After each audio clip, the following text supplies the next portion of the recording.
Hello students, এই ক্লাসটা তোমাদের জন্য খুব ইম্পর্টেন্ট যারা আগামীকাল এবং আগামী পরশু পিএসসি ক্লার্কশিপের জন্য যাচ্ছ পরীক্ষা দিতে।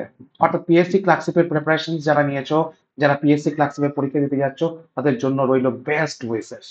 ভালো করে পরীক্ষা দাও, নিশ্চয়ই তুমি তোমার জীবনে সফলতা অর্জন করবে। যারা পরিশ্রম করে তারা নিশ্চয়ই তাদের সফলতা অর্জন করতে পারে। এরপর আজকের এই ক্লাসটা যারা হয়তো রাত্রেবেলাতেও দেখছো যে একটা নোটিফিকেশন এসছে যেখানে এই ক্লাসটা তোমাদেরকে আমি দিচ্ছি, উপহার দিচ্ছি, তো তারাও কিন্তু একবার রাত্রেবেলা এটা ওয়াচ করে যাবে। বিকজ পরীক্ষা দিতে যাওয়ার আগে একটা ফ্রেশনেস একটা খুব জরুরি। পরীক্ষা দিতে যাওয়ার আগে টেনশন ফ্রি হওয়াটা খুব জরুরি। পরীক্ষা দিতে যাওয়ার আগে কনফিডেন্স পাওয়াটা খুব জরুরি। এবং এই ভিডিওটা এই তিনটে জিনিসকে বিল্ড আপ করার জন্যই। এই ভিডিওটা এমন কিছু গেম চেঞ্জার নয় যেখানে তোমাকে হয়তো উত্তর করতে সুবিধা করবে, কিন্তু হ্যাঁ, যে উত্তর তুমি করে আসতে পারবে না সেই উত্তরতে পারফর্ম করতে তোমাকে সুবিধা করাবে। আজকে যে জায়গায় তোমরা দাঁড়িয়ে আছো সেই জায়গাটা আমি ফিল করতে পারি, বিকজ আমিও এই জায়গাটা একসময় ছিলাম। এই স্ট্রেস, এই প্যানিক, এই সবকিছু আমার মধ্যেও ছিল, যেটা তোমাদের মধ্যে বইছে। যে আগামী কাল এবং আগামী পরশু যারা পরীক্ষা দিতে যাচ্ছ, কারো কারো আগামী কাল আছে, কারো কারো আগামী পরশু আছে, সবাই কিন্তু চিন্তায় আছো এটাই যে পরীক্ষায় যদি না পাই তাহলে কি হবে। আমরা অ্যাকচুয়ালি যেটাকে আমরা টেনশন বলি সেটা কিন্তু টেনশন নয়। ধরো তুমি একটা কিছু আহ ধরো কোনো একটা কিছুর জন্য ওয়েট করছো, সেটা ঠিকঠাক টাইমে হচ্ছে না, সেটা তুমি টেনশন বলতে পারো। কিন্তু পরীক্ষার জন্য যেটা তুমি করছো এখন, সেটা কিন্তু আমি তোমাকে বলছি সেটা কিন্তু প্যানিক। স্যার, টেনশন আর প্যানিকের মধ্যে পার্থক্য কি? দেখো, প্যানিক হচ্ছে সেটাই যেখানে আমরা রেজাল্টের আশা করি।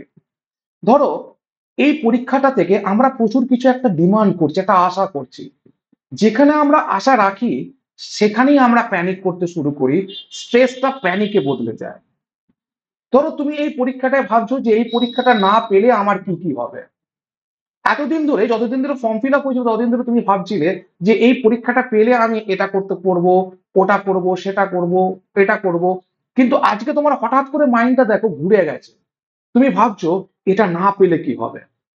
আর একটা ভাবনার কথা বলবো, যে এটা ভাবছো যে আমার সঙ্গে যারা পড়াশোনা করছে তাদের নাম আমি জানি না, যারা তোমাদের কম্পিটিটরস, তাদেরকে তুমি কিছু জনকে তুমি চেনো, ভাবছো যে সে হয়তো ভালো পরীক্ষা দিয়ে পেরিয়ে যাবে, আমি হয়তো পারবো না। তার স্ট্যাটাসটা হয়তো হাই হয়ে যাবে, আমার হয়তো স্ট্যাটাসটা হাই হতে পারবে না। তো এই জন্যই আমাদের মধ্যে সৃষ্টি হয় কিনা প্যানিক।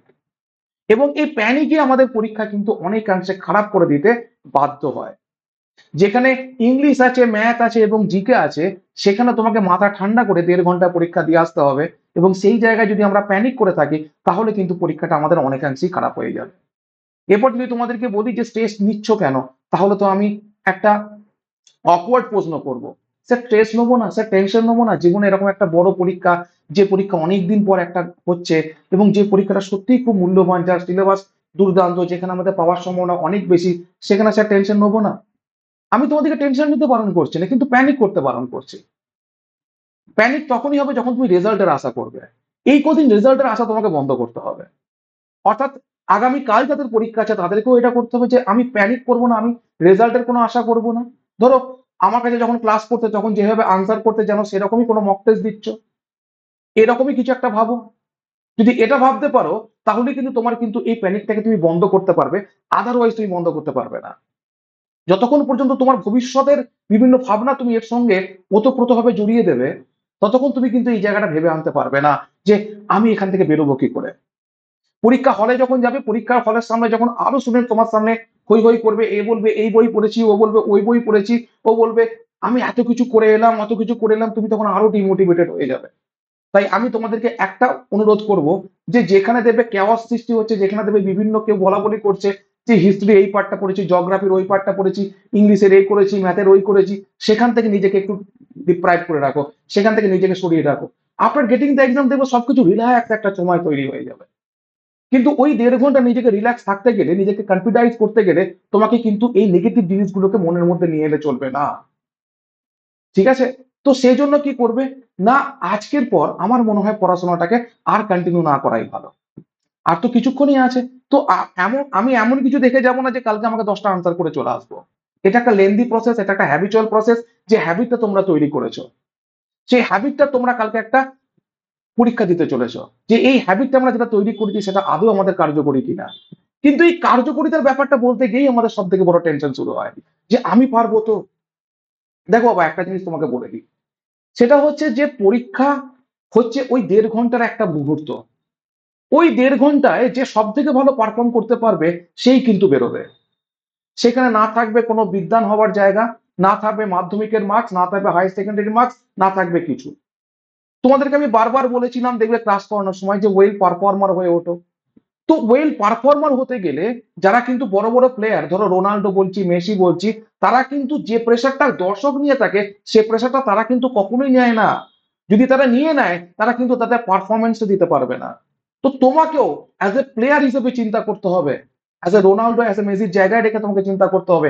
তুমি ভাবছো কোন জায়গায়? তোমার দর্শক হচ্ছে তোমার বাবা মা, তোমার দর্শক হচ্ছে তোমার সমাজ, যাদেরকে তুমি উত্তর দেবে। ভেবে দেখো তুমি, যার জন্য তুমি প্যানিক করে যাচ্ছ, যে আমি না পেলে কি উত্তর দেবো। আমি চাকরি পেলে সবাইকে গর্ব করে বলতে পারবো যে আমি পিএসসি ক্লার্কশিপের চাকরি করছি, আমি এখানে অফিসে চাকরি করি, আমার স্ট্যাটাস বৃদ্ধি হবে। এটা তো অস্বীকার করে লাভ নেই। বাট কি জানো তো, এই যে এতদিন ধরে যে তোমরা পড়াশোনাটা করলে, এতদিন ধরে যে একটা নিরলস একটা একটা হ্যাবিটের মধ্য দিয়ে তোমরা একটা নতুন একটা হ্যাবিট তৈরি করলে, এইটাই কিন্তু তোমার জীবনের সব থেকে দামি, এটাই সব থেকে বড় দামি জায়গা তোমরা তৈরি করে ফেলেছো। বিশ্বাস করো, যেটা আমি তোমাদেরকে বলতেই, তোমাদেরকে রিয়ালাইজ করতে শেখাচ্ছি।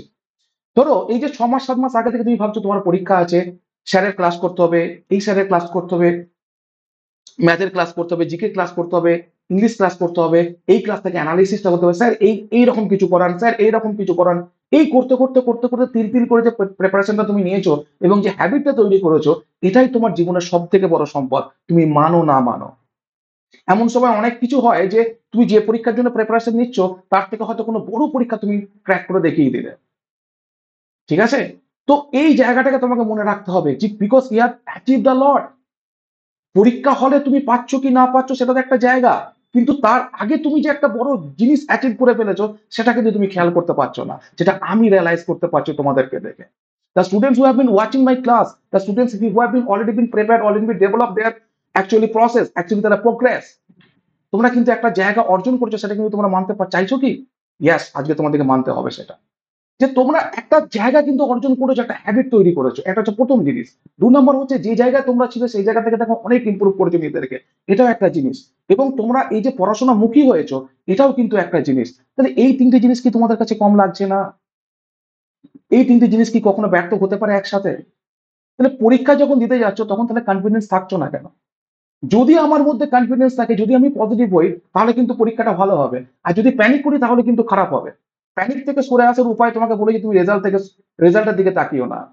তার মানে শুধুমাত্র এটুকু ভাবো, যে আর 24 ঘন্টা বা আর 48 ঘন্টা আমি প্যানিক করব না। What ever I am, I just do my level best. শুধু এটুকু তুমি ভাবো, এটুকু তুমি করে থাকো। তারপর দেখো তোমার রেজাল্ট কি হচ্ছে, তুমি কোন জায়গায় তুমি পারফর্ম করছো। পরীক্ষা হলে টেনশন করবে না। পরীক্ষা হলে সবসময় কুল থাকবে। কোশ্চেন্স গুলোকে একবার নয় 3বার পড়বে। ঠিক আছে? উত্তর দেবার সময় 4টে অপশনস পড়ে উত্তর দেবে। এই জিনিসগুলো কিন্তু মাথায় রাখতেই হবে, যেগুলো স্টুডেন্টরা ভুল করে থাকে। যখনই কোনো একটা সোজা কোশ্চেন দেখবে, তখনই সে ছাট করে আনসার করবে। আর যখনই কোনো একটা শক্ত কোশ্চেন দেখবে, তখনই সে ডিমোটিভেটেড হয়ে যাবে। সবাই এই জিনিসটা ফেস করবে, তুমি বুঝতে পারছো না। তোমার কাছে কোনো একটা জিনিস ইজি মানে অন্যজনের কাছে সেটা ডিফিকাল্ট হতেই পারে। তোমার কাছে কোনো একটা ডিফিকাল্ট মানে অন্য জনের কাছে সেটা ইজি হতেই পারে। তবেই না সেটা পরীক্ষা, তবেই না তুমি পরীক্ষা দিচ্ছ, তবেই না তোমার সিলেকশন প্রসেস তৈরি হচ্ছে। তার মানে কি, তুমি একটা ভালো করে একটা ঘুমিয়ে যাও, যে তুমি কালকে একটা মক টেস্ট দেবে এভাবে, যে তুমি একটা ভালো করে একটা ফ্রেশ একটা মাইন্ডে যাও, এবং ফ্রেশ মাইন্ডে গিয়ে যেখানে গল্প হচ্ছে, যেখানে বিভিন্ন জিনিস নিয়ে আলোচনা হচ্ছে, সেখান থেকে দূরে থাকো। ঠিক আছে? যারা গার্জেন নিয়ে যাবে, তারা যাদের গার্জেনের সঙ্গে কথা বলো, গার্জেনকে মোটিভেট করো, গার্জেনকে টেনশন করতে দিও না। ঠিক আছে? এবং নিজে যদি যাও, নিজেরা একা একা যাও, তাহলে নিজেরা রিল্যাক্সে থাকো। পরীক্ষা হলে যাও, প্রশ্ন পড়ো, প্রশ্ন পড়ে উত্তর দাও। এবং সব থেকে বড় কথা একটা জিনিস, সেটা কি না, তোমরা অলরেডি যেটুকু অ্যাচিভ করেছো, অনেক জনে সেটা অ্যাচিভ করেনি। অর্থাৎ তোমরা পরীক্ষা ভালো দিচ্ছ, এটা কিন্তু সত্যি কথাই। কিন্তু পরীক্ষাটাকে টেনশন করে এবং প্যানিক করে যেন সেটাকে যেন ইনকমপ্লিট করে এসো না, সেটাকে যেন আরো খারাপ করে এসো না। এটাই তোমাদের কাছে অনুরোধ, এবং যার জন্য তোমাদের কাছে এই ক্লাসটা। তোমাদের পরীক্ষা ভালো হোক, এটা আমার তরফ থেকে তোমাদেরকে একটা বেস্ট উইসেস রইল। এবং তোমরা পরীক্ষা ভালো দেবে, এটা আমি কনফিডেন্স। এবং তোমরা সত্যি সত্যিই খুব ভালো স্টুডেন্ট, সেটা তোমাদেরকে আজকে আমি স্বীকার করছি। তার কারণ হচ্ছে এটাই যে বিকজ তোমাদেরকে আমি দেখেছি, তোমাদেরকে পড়িয়েছি এবং সবাইকে পার্সোনালি অনেককেই চিনি, এবং যাদেরকে চিনি না তাদের কমেন্টসও দেখি, এবং অনেককে না চিনলেও আমি তাদেরকে, তারা ভাবছে হয়তো আমি তাদেরকে চিনি না, কিন্তু তাদেরকে আমি চিনি। তো যাই হোক না কেন, তোমরা অনেক প্রিপারেশন নিয়েছো, অনেক ভালো পড়াশোনা করেছো, পরীক্ষা তোমাদের ভালো হবে। শুধুমাত্র টেনশন ফ্রি হয়ে পরীক্ষা দাও। কনফিডেন্স থাকলে অনেক কিছু বেরিয়ে যায়, কনফিডেন্স থাকলে অনেক কিছু ঠিকঠাক হয়, কিন্তু কনফিডেন্স লো করলে কিন্তু সবকিছু ঠিকঠাক হয় না। তো best wishes to all of you. সবাই ভালো করে পরীক্ষা দাও, সবাই যেন ডেসক্রিপটিভের জন্য, মেইন প্রিপারেশনের জন্য প্রিপারেশন নিতে পারো, এটা ভেবে যাও। এবং সব থেকে বড় কথা, যে কি হবে না হবে এটা না ভেবে আমি অ্যাজ এ বেস্ট পারফর্মার হব, এইটা ভেবে যাও। That will be very easy to you. এটা তোমার কাছে আরো জিনিসটা স্বচ্ছ করবে। এবং পরীক্ষা পরে আবার পরীক্ষা আছে, এটুকু তোমাদেরকে মনে রাখতেই হবে। সেই পরীক্ষাগুলোর মধ্যে ধরো আমাদের এখন যেটা সেল চলছে, সেই সেলটা হচ্ছে কি না, তোমার 90% অফ। সেখানে Bengal tiger, central combo, state combo সমস্ত কিছু আছে। যেটা মন যাবে তোমরা সেটা নেবে, কেননা আবার তোমাদেরকে হ্যাবিট যেহেতু তৈরি করে ফেলেছো, এই হ্যাবিটেই তোমাদেরকে থাকতে হবে আবার স্টেট গভর্নমেন্টের, সেন্ট্রাল গভর্নমেন্টের এক্সামিনেশনের জন্য। যে কোনো কোর্স পারচেস করতে গেলে GOUTAM এই কোডটা তোমরা পুট করবে, তোমরা জানো, অথবা আমায় কল করে নেবে 9476485711 এই নাম্বারে। ঠিক আছে? Best wishes to you. সবাই ভালো করে পরীক্ষা দাও, সবার জন্য শুভকামনা রইল। Thank you so much for watching the session.